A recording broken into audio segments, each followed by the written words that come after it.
I'm going to turn it over to Jojo. Okay, I'm going to start sharing my screen so we can see this beautiful exhibit. I'm not really sure how I get rid of this. Get it out of here. So thank you for being here today and letting me have an opportunity to talk about the exhibit. I am the co-curator of Performance, Protest, and Politics, The Art of Gilbert Baker, which opened at the GLBT Historical Society Museum in October and was set to close in April, but you know, shelter in place, so who knows when it will be coming down. But something that's really wonderful is the Historical Society has turned it into an online exhibit, which is beautiful. I'm going to walk through it today a little bit, but because I only have about 30 minutes to do so, I'm going to rush through a lot of it. So I definitely encourage everybody to come back to the site, read through all the text. The text is very rich in detail about Gilbert's life and the context in which he created a lot of his art and activism movement.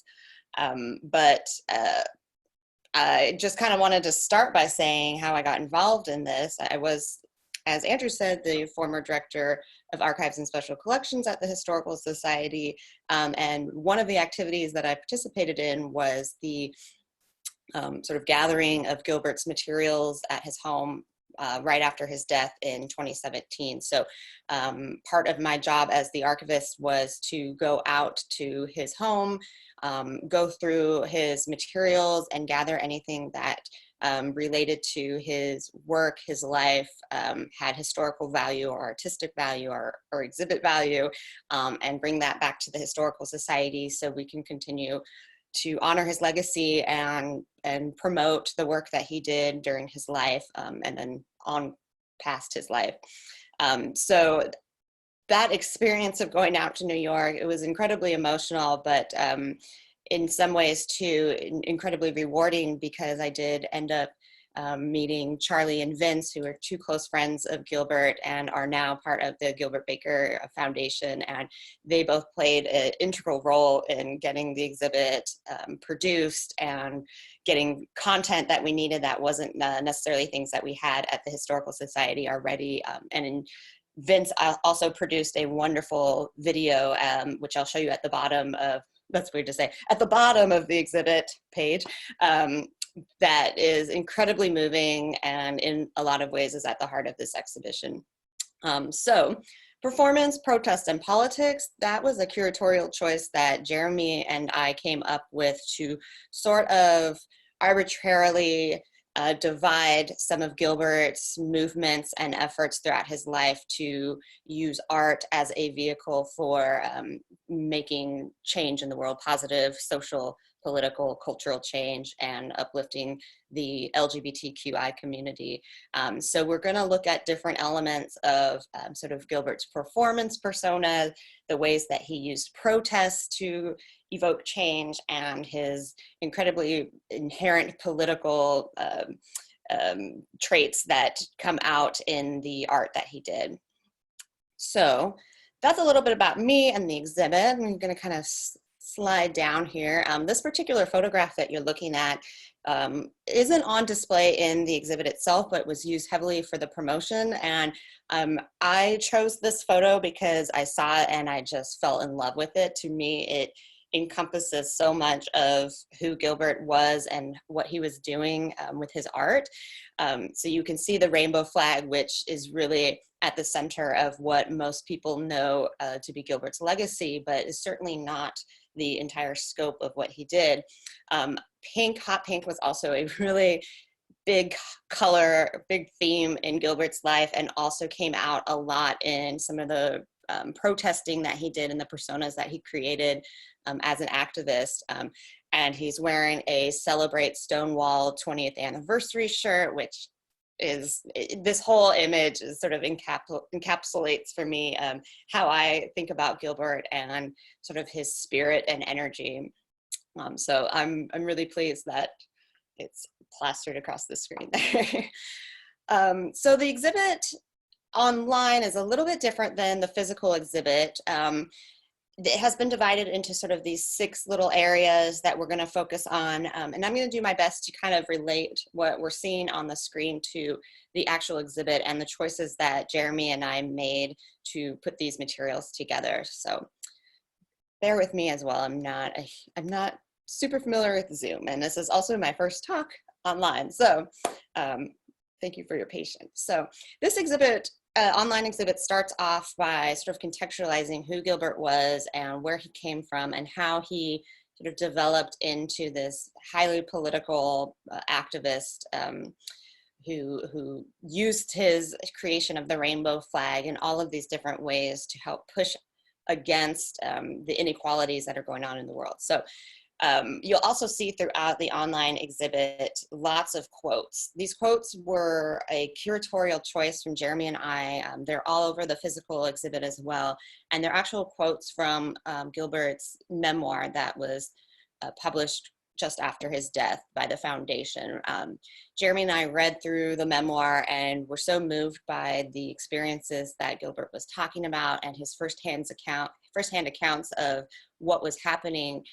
It just made perfect sense to pull the quotes and sort of match them up with the artifacts that we were putting in the exhibit. We really wanted this exhibit to be spoken in Gilbert's words. Jeremy and I did not want to interject our interpretation of what we thought was going on, but we really wanted to use the words of the artist to express and contextualize the objects that are in the exhibit. So if you have a chance to come back to the website, please do look through all the text, and you'll see a lot of the quotes within the text there that relate directly to the objects that you're viewing. I'm going to read a few of them as we go through to kind of give some context to the items. So we're moving down here to sort of the first section of the online exhibit, which is really about the conception of the rainbow flag, how the rainbow flag evolved, and what the rainbow flag really emerged as a symbol for. Gilbert said, "A rainbow flag was a conscious choice, natural and necessary. The rainbow came from earliest recorded history as a symbol of hope. A rainbow flag would be our modern alternative to the pink triangle." In 1978, Gilbert conceived of this idea to create a flag that represented the LGBTQI community. Prior to the rainbow flag, it was the pink triangle, which obviously came out of Nazi Germany and had incredibly negative connotations with it. Gilbert wanted the new symbol to be something uplifting, something that represented the diversity of the community and was designed in a way that really embodied the spirit of flag making. Gilbert considered himself a vexillographer, which is a sort of expert in flag making, construction, design, a flag creator. It's a real serious endeavor.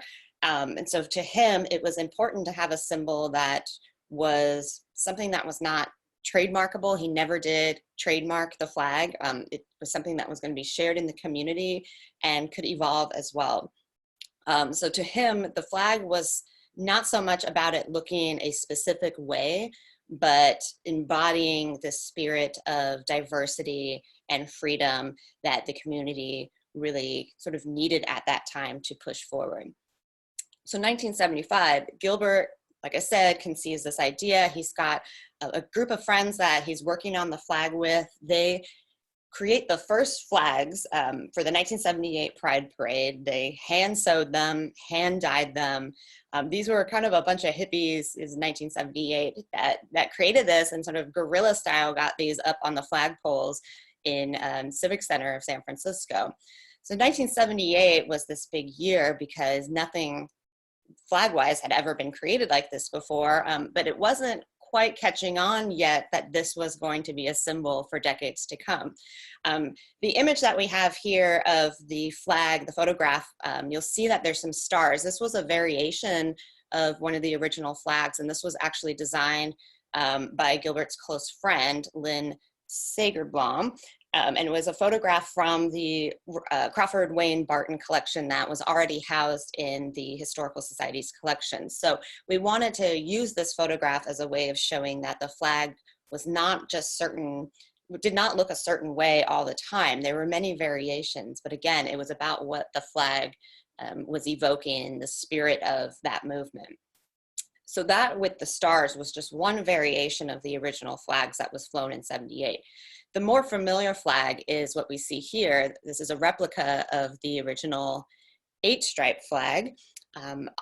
Not a lot of people realize this, but the flag was not always a 6-stripe color flag. It did have 8 stripes. It had a pink stripe at the top and a turquoise stripe sort of near the bottom. Every color in the rainbow flag had meaning. It was also meant to personify the diversity of the community itself.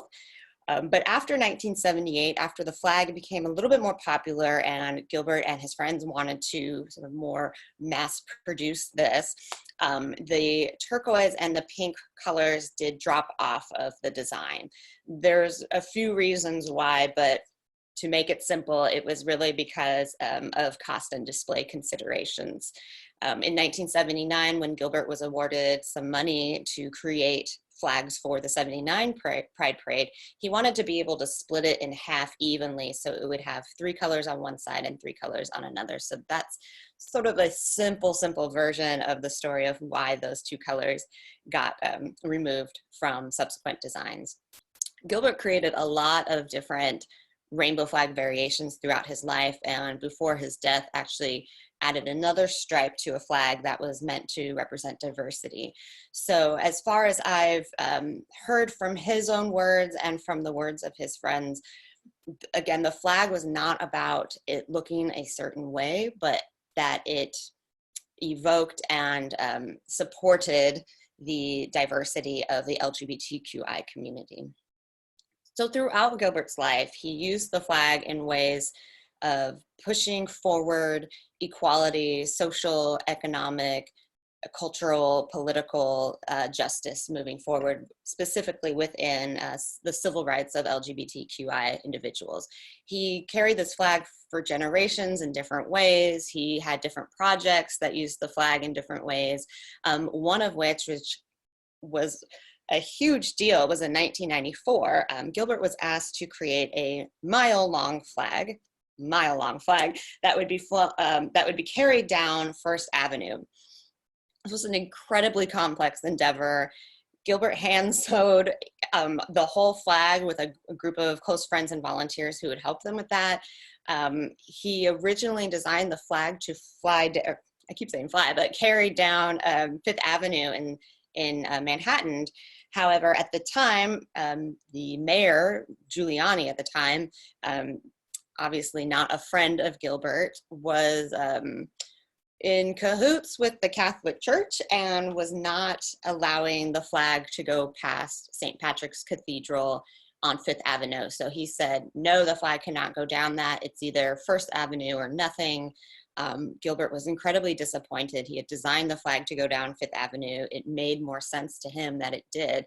But because he wanted the project to move forward, he ended up going down First Avenue, which you can see in this picture on the left. Wonderful infinite flag there.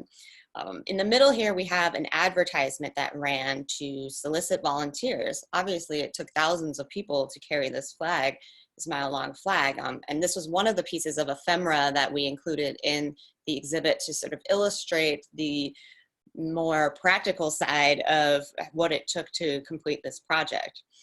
Something else I really love about Gilbert's spirit in this whole thing is, despite the fact that Giuliani said it cannot go down Fifth Avenue, Gilbert came up with an idea. He decided that as it was moving, him and his friends, which you can see on the picture to the left, look towards the bottom, they decided to cut some strips of the flag, have sort of a protest within this mile-long flag ceremony, and move these chunks down to Fifth Avenue in defiance of the mayor. It's this sort of guerrilla protest within a more social justice project. And you can see on the right side, this is Gilbert here in the silver sequins with his fist up. That's them marching a piece of this rainbow flag down Fifth Avenue right in front of St. Patrick's Cathedral, just like a big FU to Giuliani and the Catholic Church who tried to push down this project. So that's just another way that Gilbert used the spirit of the rainbow flag to evolve the look of it and how it was experienced by individuals, but still holding on to the original value of what the rainbow flag represented. A few years later, about 9 years later, Gilbert topped his own record of the world's longest rainbow flag with a new world's longest rainbow flag that was 1.25 miles long for the Key West Pride that year. This flag reached from the Gulf of Mexico to the Atlantic Ocean. Wonderful, wonderful piece of history here. And what we did as a curatorial choice to illustrate this part of Gilbert's rainbow evolution was we took the photograph you see here on the left. It's actually a much longer photograph, but we took that and we blew it up and actually had it mounted on the floor. So you're sort of a bird's eye view as you walk through the exhibit. You can see sort of the scope of how big this 1.25 mile flag was. So in addition to Gilbert creating these enormously large art projects with the rainbow flag at its center, he also presented Barack Obama with a flag in 2016. This is right around the time marriage equality passed and the rainbow flag, or the rainbow colors, were illuminating the White House. It was a thrill for Gilbert to get to go to the White House and present this. And he did give Obama a replica of the original design there, which you see. In the exhibit, the physical exhibit, we did have a invitation that Gilbert received from Barack Obama, as well as a letter of thank you for the rainbow flag. And it obviously was a real high point of his life. He would only be living for about another year or so. So this was one of the last things he was able to do with the flag.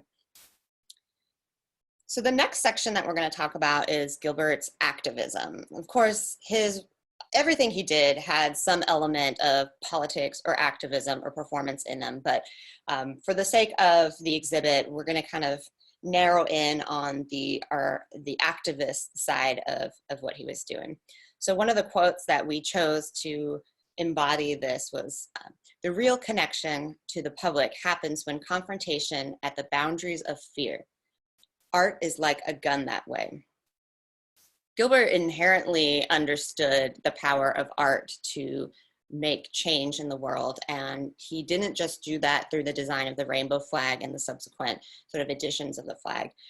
Early on in his life, in the early 80s, he joined a group called the Sisters of Perpetual Indulgence, which I'm sure many of you are familiar with, but if you're not, they are a San Francisco-based, originally based in San Francisco, LGBTQ nonprofit that uses protest and performance as a way of standing up for injustices. They're very, well, let me read you some quotes to illustrate what they're like. Gilbert said, "Satire and humor were the best weapons the Sisters of Perpetual Indulgence had against the guns and hatred of those who called themselves Christians. There was something magnificent and terrible about them, visually and symbolically." You can see Gilbert here in the upper right corner. He's got rainbow eyeshadow on. Something you can't see is he's wearing bright red stockings with this habit. In 81 is when he became a novice of the Sisters and adopted the name Sister Chanel 2001. So Chanel, the designer, plus 2001, which was one of his favorite films at the time. You can see him here posing with the sisters, again, wearing the rainbow eyeshadow and white veil.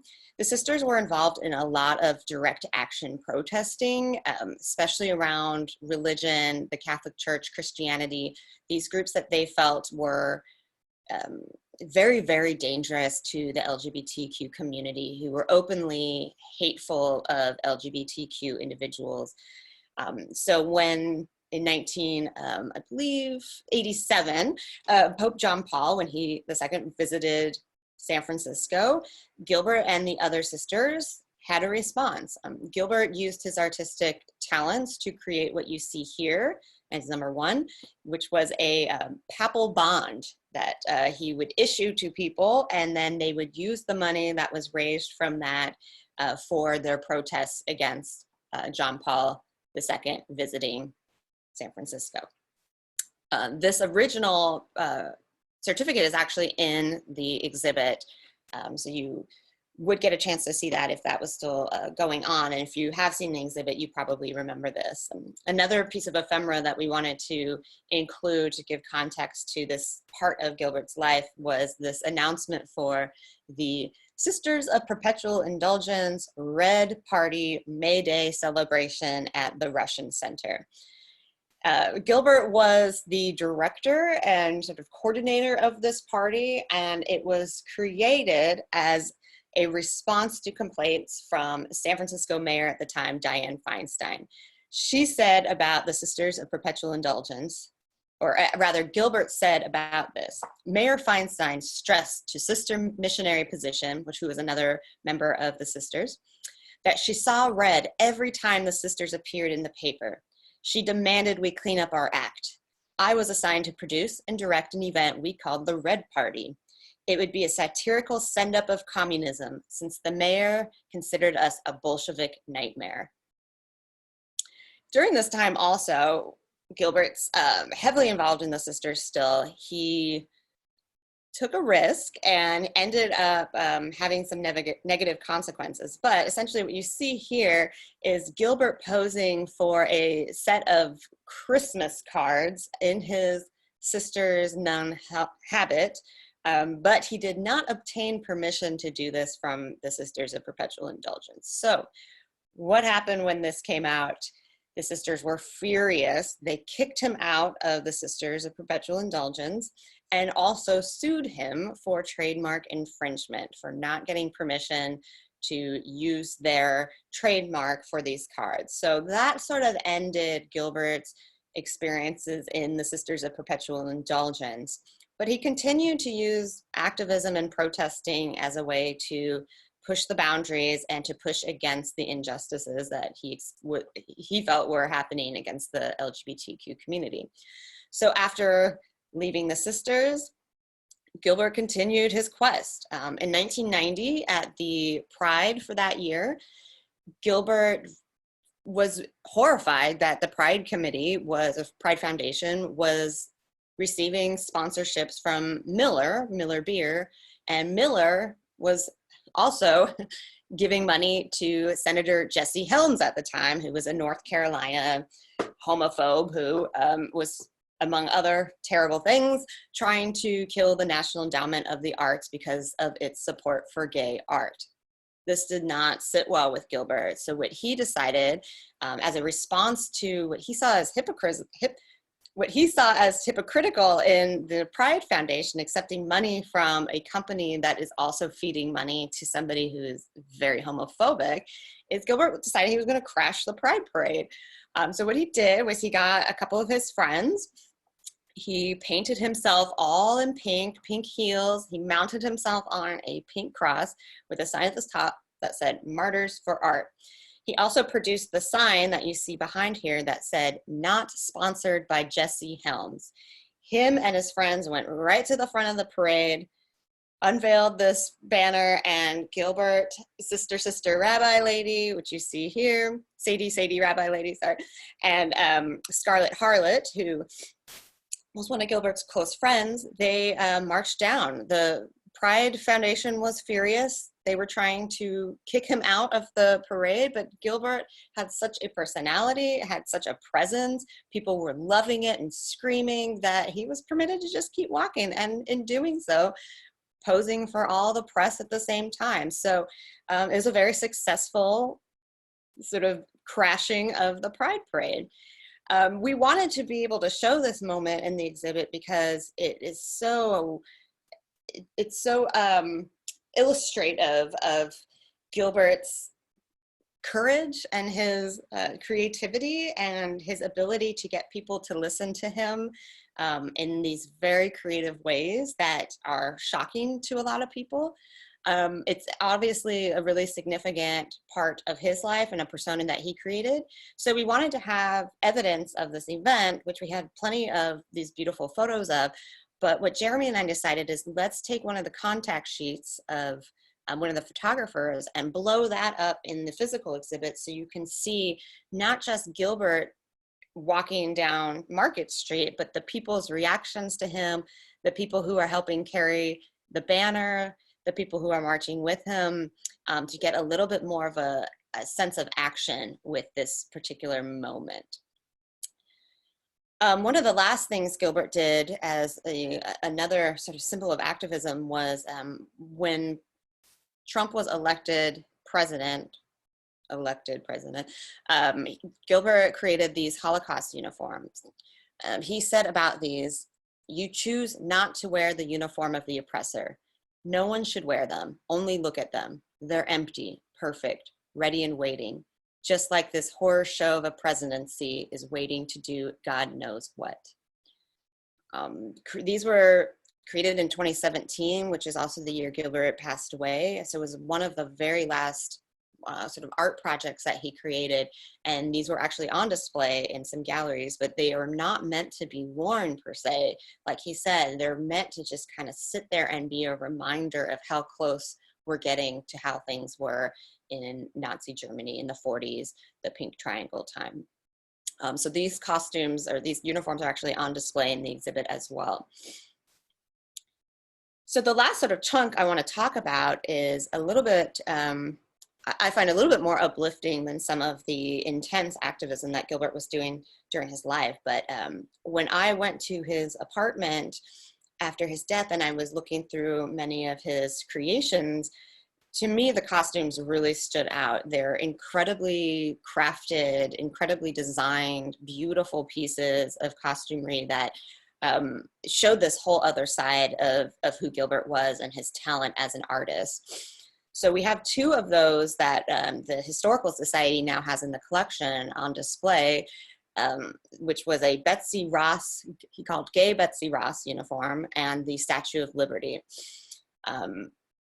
Gorgeous pieces. We also have a big gold gown as well on display in the physical exhibit, but these two really symbolize the patriotism that Gilbert sort of played with in his art and his design.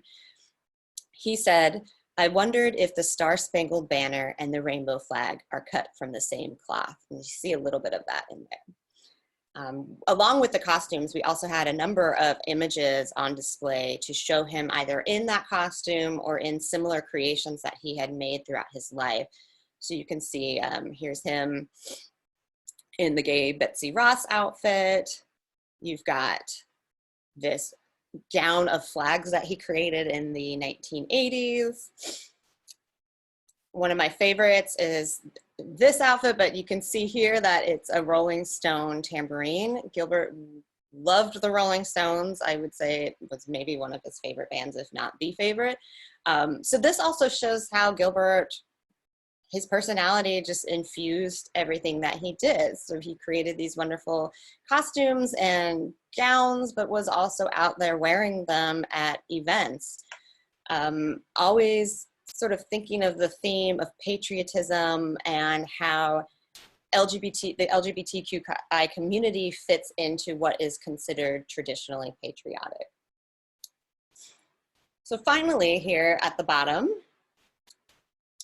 we've got this wonderful poster, which is "Don't Stop the Rainbow." This was a hand silk-screened creation of Gilbert's that was created. He created one in 1978 that looked slightly different, and then he created another one in 1979 for that Pride Parade.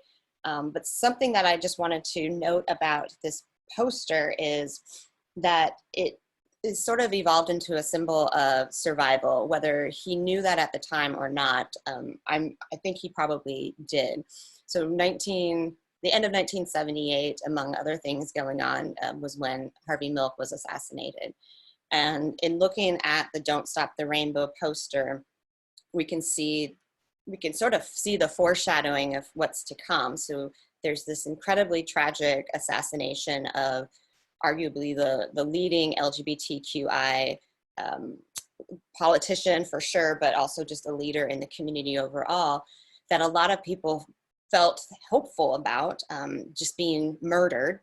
And then post 1979, 1980, 81, 82, you start to get the emergence of HIV and AIDS and people dying more and more from that. So 79 is sort of this pivotal year in which people, whether they know it or not, are sort of bracing for worse things to come. So in looking at this poster, I really feel that it is this symbol of survival that Gilbert's sort of tapping into. Don't stop the rainbow, to me, means keep doing the fight, keep going, stay strong. And I think it has a lot of relevance to what's happening right now as well. The last thing on this online exhibit is arguably the heart of the exhibit. This is where you get to see Gilbert's humanity, his dancing, you get to hear his voice and get to hear about his life in his own words. Gilbert's close friend Vince created this just for the exhibit. And I'm so pleased that it's online so people can view it. It's incredibly moving and beautiful. I tear up every time I watch it, but it really encompasses the whole scope of the exhibit. You see Gilbert from early photos of his childhood to photos of him when he was in the Army in 1970 to 1972. You see him at his workshop in New York creating the mile-long flag and everything that thereafter. So it was a real treat to get to have this showcased in the exhibit and utilizing so many different dimensions of Gilbert as a human. I think this is where, as a viewer, the exhibit walks you through a lot of his accomplishments, but it can be somewhat flat because you're viewing just objects, photographs, ephemera, paper, sometimes three-dimensional objects, but having this video really ties it all together and you really get to see who Gilbert was as a person and why he was so loved. So please watch this if you haven't. It's about 20 minutes long, but is worth every moment of that. And I think it's totally appropriate that it's sort of at the conclusion of the online exhibit because it, again, really ties everything together. So that is about it for the online exhibit. Thank you for letting me talk about this. I could really talk a lot more, but I will spare you. I don't even know what time it is. Okay, we're doing pretty good. So Andrew, if you want to kind of start the Q&A section, I'm happy to do. Absolutely. So once again, if you have any questions, there's a Q&A button at the bottom of the screen. Just drop them in there, and then we will answer them. One question came in. It's not really a question, but more of a comment.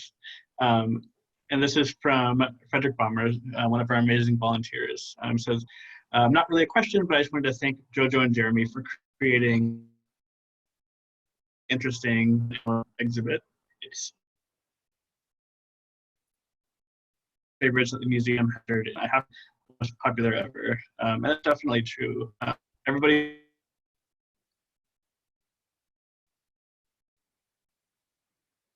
Oh, Andrew, I think we have lost you.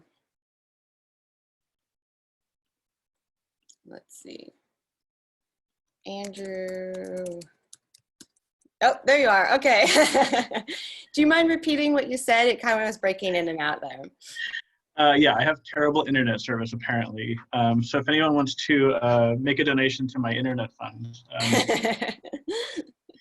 sorry. So this was a comment from Frederick Bomber. Just wanted to essentially say thank you for creating this exhibition. It's one of the most interesting and educational that the museum has done recently. I think you can also see it in the Q&A. So it wasn't really a question, but I do have. I had some questions as we were watching. So if anybody else has questions, please drop those in.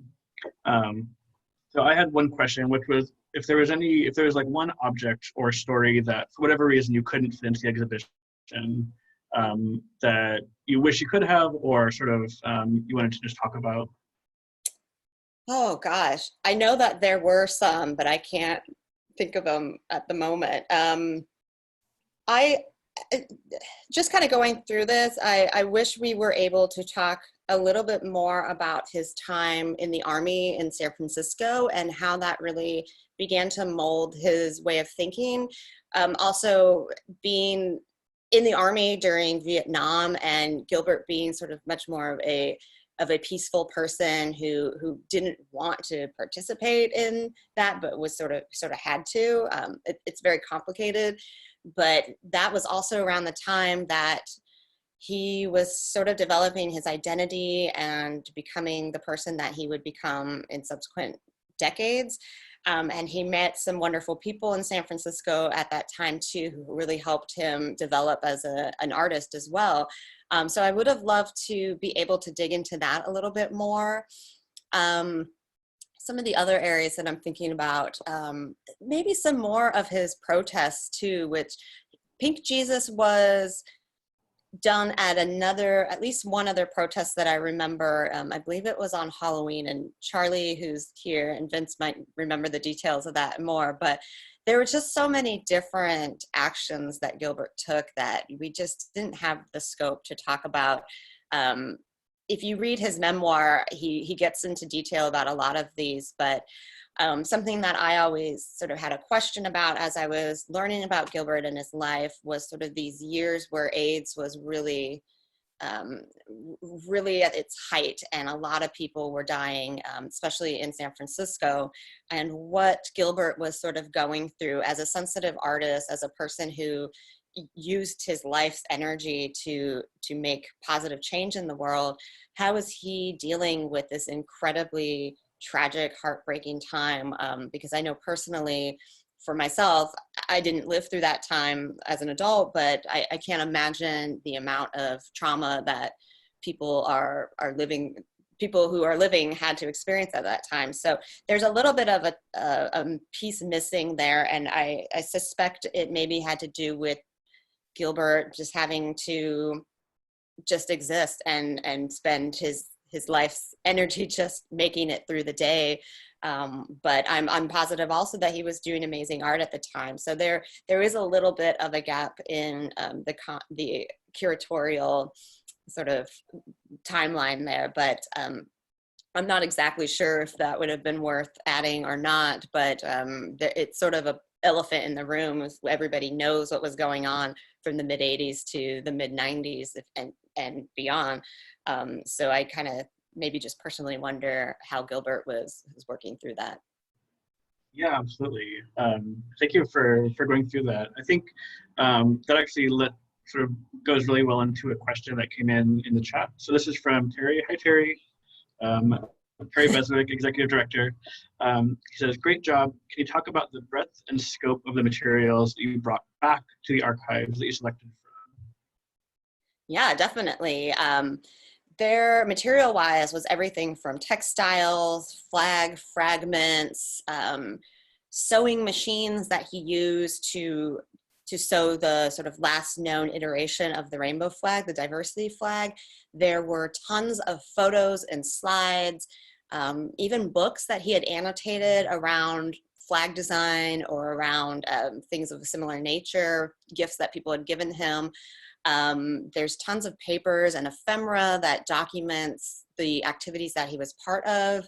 A little bit of everything actually included in this, and it complements a lot of the Historical Society's other collections as well. So for instance, you have Gilbert maybe as Pink Jesus, and we have things in his collection that sort of document his experience of doing that. Plus, we have other collections sort of separate from Gilbert that are documenting that event. So you have all of these different perspectives when you look at the Historical Society archives as a whole. But going through his materials, there was so much that we just couldn't take because of size. We shipped five or six humongous boxes back to San Francisco, and there could have been so much more, but there just wasn't, it just wasn't feasible. So what I really tried my best to do was gather the best sort of examples of specific areas. So the best costumes, the ones that I saw him pictured in, or the pieces of art that he created that I knew also were something that was prevalent throughout his whole life. At the end of his life, he created a series of paintings that were sort of different countries and different geographical, like almost like maps, but they were done in sort of this beautiful abstract way. And so I gathered a sampling of those. That is another area of his career that we weren't able to talk about in the exhibit. Is he had new designs for all the state flags that he had created, and beautiful pieces of art, but it just wasn't fitting into the curatorial context, so we weren't able to display those. So there's certainly, from the archive collection itself, many more exhibits that can be mined from the material there, because there's just so many different things that Gilbert was involved with throughout the years. Yeah, absolutely. I think that's sort of emblematic of every exhibition or everything in our museums, that it's very much the tip of the iceberg, and our archives is so much more than we could ever display in our museum. So I think most of our members understand that, but if you've never been to our archive, obviously not a great time to visit now. But once we can all go outside again, I strongly recommend it. Whether you have a research project or just want to explore, it's a fantastic resource. And we have over 900 individual collections of people like Gilbert Baker and Harvey Milk, and sort of, the big, huge names of queer history, to the people you've never heard of, but who live amazing, fascinating queer lives. So that's, as a history buff and a bit of a nerd, I just always have to plug the archives. And I will say about that going into an archives and seeing collections, it really brings to life the spirit of the people who created these materials and the work that they were engaged with that produced this sort of mound of evidence, papers, photos, textiles, you name it, it's represented in the archives. And something that's incredibly rewarding for me as an archivist is being able to take what is sort of a mound of stuff that nobody really has any way to kind of enter into, and giving it some context and setting it up in a way that allows researchers or just people from the general public to come in and learn a little bit about a particular person or what their legacy might be. And what you're saying about a lot of just ordinary people, and that's where I connect the most with the collections, is because I can see myself in the lives of ordinary people and see the significant work that they did, and think to myself that that's possible for me or people I love too. And so I think reading a person's diary, we have the Lou Sullivan collection, which is a collection of a trans man's diaries that he started when he was a child and wrote until he died of AIDS. And you get this whole scope of understanding of what experiences he had and what thoughts he was having, and how a person who starts off as a female named Sheila transitions into a man named Lou. And so that's just an example of the vibrancy that one can extract from these collections if you kind of just sit and start allowing yourself to be part of it.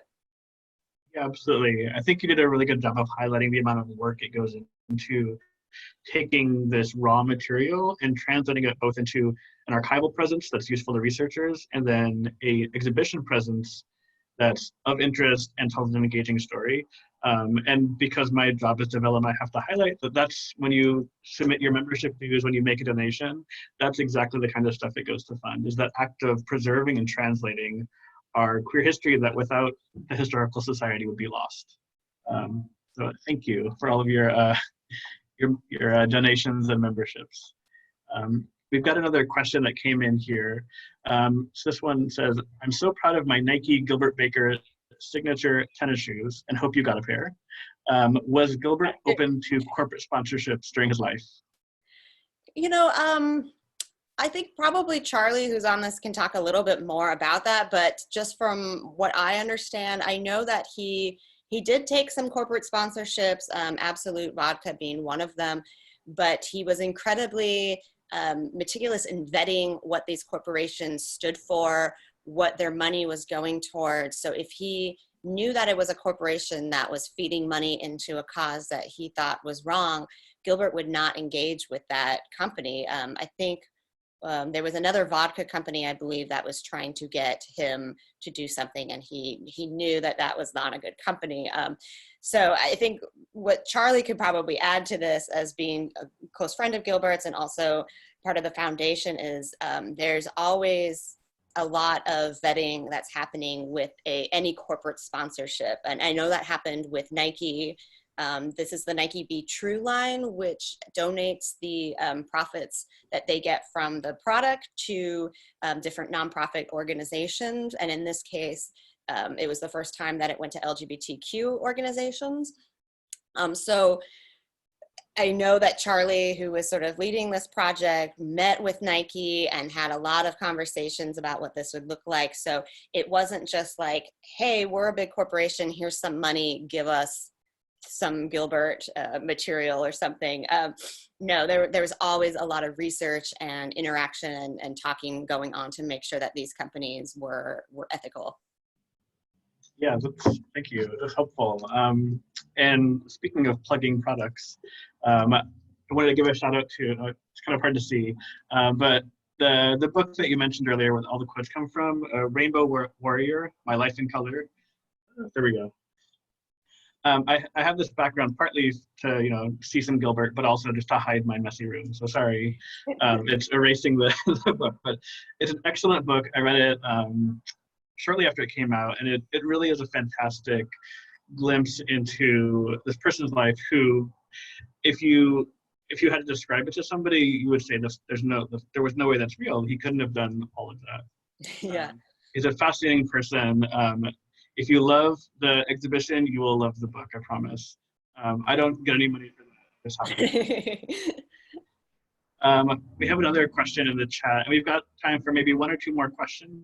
So if you have any burning questions, make sure to drop them in soon. This is from Frederick. He asks, did Gilbert sell portions of his gigantic flags to fund other projects like Christo? I don't know, to be honest. I know that chunks of the mile-long flag were distributed. I don't know if they were sold or how that quite worked. That's another part of Gilbert's life that we weren't able to explore as much in this exhibit, but I know is significant as well later on in his life. So I think if you go to gilbertbakerfoundation.org, there might be information on that, but offhand, I'm not sure, and I don't want to say the wrong thing. Perfect. Charlie, if you have any information, feel free to add a note in the chat. But no worries if not. We've just got a couple more minutes left. So again, if anybody has any questions, please drop them into the Q&A. The other question I had was that if there was one message, obviously there's a lot about Gilbert that is important and worth studying and worth paying attention to. But if there's one lesson or one sort of idea that people could take away from the exhibition, in your mind, what would that be? I would say the text that's on that last poster I showed, don't stop the rainbow. Don't stop fighting for what's right. Don't silence anyone. If you believe in something that is from the heart and is based in love and kindness, then it is our responsibility to keep that moving forward. So that message, don't stop the rainbow, to me is like, it's a really like, don't stop fighting with any civil, social, environmental change that happens. It can be reversed just like that, and then the fight continues. Never sort of what I see from Gilbert is you never really can have your guard down. You always have to keep moving things forward, no matter how far along you think you've made it. Don't stop, keep going. And part of what the Gilbert Baker Foundation is doing is promoting Gilbert's legacy in a way that keeps that message that he had going, and sort of taking it to that next generation. Thank you. And speaking of the foundation, Charlie's dropped a couple of messages in the chat. So you can read them there, but I'll read them in case anybody has any problem seeing them. So this was in response to the previous question. So Gilbert sold some individual flags to museums and private collections, but the mile-long flags were property of the sponsors who funded the projects. Other pieces of the 94 flag were sent around the world, and then the 2003 flag was made into smaller flags that are still flying around the country. And I think one of the amazing things about Gilbert is that you walk in any queer place anywhere in the world and you're going to see a rainbow flag. Not many people have had that incredible amount of impact around the world. It truly has become a universal symbol. Pretty amazing. We have one last question in the chat, and this is from one of our attendees. It almost seems like you knew Gilbert. Did you ever get to meet him?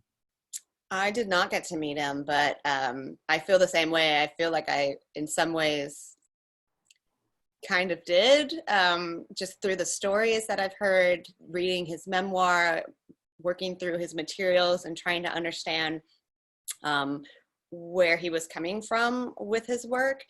I really wish I could have met him because the stories that people have told me make him out to be such a unique, magnetic individual. And I've been so moved by my work with this collection and the exhibit and sort of getting to know Gilbert that way that I know he would have had a huge impact on my life. I mean, he already has through this work, but that's a little bit of the nature of archival work, is you end up getting to know people in this odd way that sort of transcends space and time. So you feel like you've experienced a person's friendship or their presence, but it's just because you've been so deeply involved in sort of their thoughts and their creations and their motivations. So yeah, I really wish I would have gotten to meet him, but unfortunately that didn't happen. Thank you. Yeah, just sort of like building a relationship, you know, like a research project or exhibitions project. It really is sort of like a long distance relationship where you're reading letters back and forth from each other and getting to know somebody in a really intimate way.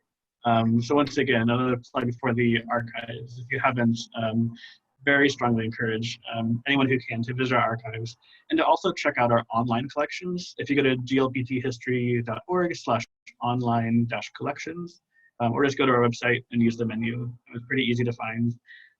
We have quite a few things already digitized that you can access from home. You can watch videos, see historic photos, read some journals, listen to some oral histories. It's a pretty fascinating collection. We've got just a couple minutes left, so I think we're gonna wrap it up here. But I wanted to once again say a huge thank you to JoJo for putting together this exhibition and also for walking us through it. We're going to have more exhibitions coming online within the next couple of months. So starting next month, we're going to be launching some Pride exhibitions where we talk about the 50-year history of Pride through photographs. It's an exhibition that will be launching online as well as having an in-person component.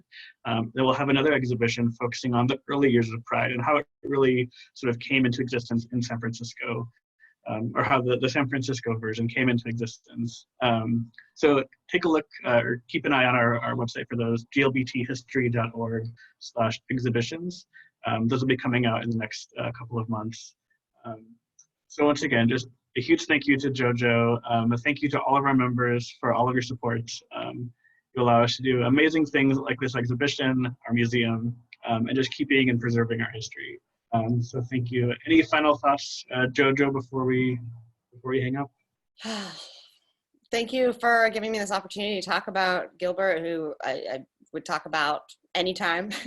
Thank you to Charlie and Vince also for the help that you provided Jeremy and I when we were putting this together. And to everyone who is here and listening to this, I hope that Gilbert touches your life in a way that he touched ours too. I think that's a beautiful note to end on. And once again, don't stop the rainbow. I think that's a great slogan. Yeah. We need to do a cover song or something. Yeah, that'd be cool. All right. So thank you everyone for coming. Keep an eye on our website, glbthistory.org/exhibitions for upcoming shows, and glbthistory.org/events for upcoming events, including our weekly Fighting Back series, where we take lessons from AIDS and ask what can we learn from that pandemic for this new pandemic. Thank you very much, and we'll see you when this is all over. Thanks, everyone. Bye.